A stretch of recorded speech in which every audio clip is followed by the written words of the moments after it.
Hey guys, welcome back to my channel my new blog.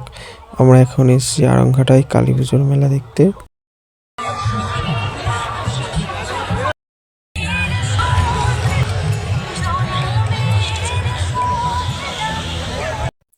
প্যান্ডেলের সামনে থেকে এবার আমরা চলে এসেছি মেলার ভিতরে।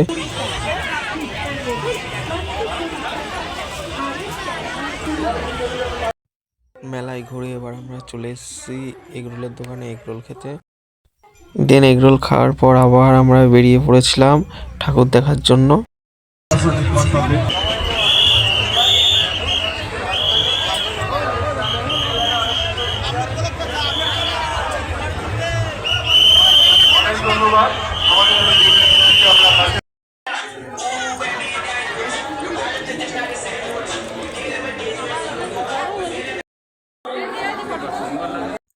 এখন আমরা যাব বাড়ি। আজকের ব্লগটা এখানে শেষ করছি।